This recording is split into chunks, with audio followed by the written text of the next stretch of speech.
নমস্কার বন্ধুরা।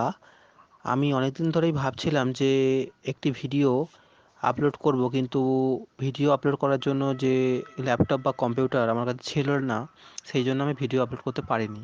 তো বর্তমানে আমার কাছে একটি ল্যাপটপ আছে, আমি সেই জন্য এই ল্যাপটপ থেকেই আপনাদেরকে একটি ভিডিও বানাচ্ছি। তো আপনারা এই ল্যাপটপের ভিডিওটা ভালো করে দেখবেন, যে এই মাধ্যমে এইচটিএমএল বেসিক থেকে অ্যাডভান্স জিনিসটা আপনারা এখান থেকে শিখতে পারবেন। ঠিক আছে? তো আমি এবার থেকে রেগুলারলি ভিডিও দেব ইউটিউব চ্যানেলে। আপনারা লাইক, ফলো এবং সাবস্ক্রাইব করে রাখবেন। তো প্রথমে আমরা এইচটিএমএল সম্পর্কে জানার জন্য আমরা কি করব, প্রথমে আমরা কম্পিউটারে গিয়ে নোটপ্যাড বলে সার্চ করব। আমার কম্পিউটারের এটা হচ্ছে উইন্ডোজ 11 ভার্সান। তো আপনাদের যদি 2007 হয়ে থাকে বা 2011 বা লেটেস্ট ভার্সন হয়ে থাকে, কোনো প্রবলেম নেই। আমার 2011 উইন্ডোজের ভার্সন। তো আমি এখান থেকে একটি আগে যেগুলো ছিল সেগুলোকে ডোন্ট সেভ করে ডিলিট করে দিচ্ছি। এবং আমার স্ক্রিনটা আপনারা দেখছেন এখানে। ফার্স্টে আমাকে কি করতে হবে, এইচটিএমএল ট্যাগ ইউজ করতে হবে। এইচটিএমএল কথার অর্থ হচ্ছে হাইপার টেক্সট মার্কআপ ল্যাঙ্গুয়েজ। এরপরে হেড, তারপরে টাইটেল। আর টাইটেলের মধ্যে আমি এটা ফার্স্ট করছি, তো মাই ফার্স্ট এইচটিএমএল পেজ আমি এখানে লিখব, মাই ফার্স্ট এইচটিএমএল পেজ। তো দেখুন, মাই ফার্স্ট এইচটিএমএল পেজ এটা লেখার পর আমি এখানে টাইটেলটা ক্লোজ করে দেবো, টাইটেল ট্যাগটা ক্লোজ করে দেবো। ঠিক তারপরে আমি হেড ট্যাগটা ক্লোজ করব। তো এখানে এইচটিএমএল এর ক্ষেত্রে সব থেকে ইম্পর্টেন্ট যেটা হচ্ছে ট্যাগ। ট্যাগটা না জানলে কিন্তু এইচটিএমএল আপনারা করতে পারবেন না। তো এরপরে বডি ট্যাগ, আর তারপরে বডি ট্যাগের মধ্যে আমরা যাবতীয় ইনফরমেশান, আমাদের যাবতীয় ইনফরমেশান সব কিছু আমরা বডি ট্যাগের মধ্যে দেবো। বডি ট্যাগের পর আমরা বডি ট্যাগের মধ্যে লিখলাম H1 ট্যাগ। H1 ট্যাগের অর্থ কি? হেডিং। তো H1 হচ্ছে সব থেকে বড় হেডিং।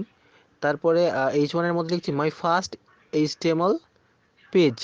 দেওয়ার পরে H1 ট্যাগটা বন্ধ করে দিলাম। দেন বডিটাকে আমরা H1 ট্যাগটা ক্লোজ করলো। ক্লোজ করার পর বডিটাকেও শেষ করে দিলাম, আর এইচটিএমএলটা ক্লোজ করলাম। এরপরে আমরা কন্ট্রোল S দিয়ে এই ফাইলটাকে সেভ করব। সেভ করে আমি ডেস্কটপে লোকেশানে ক্লিক করলাম। ডেস্কটপ লোকেশানে ক্লিক করার পর আমি আমার নাম দিয়ে .html ফাইলটা টাইপ করে সেভ করে দিলাম।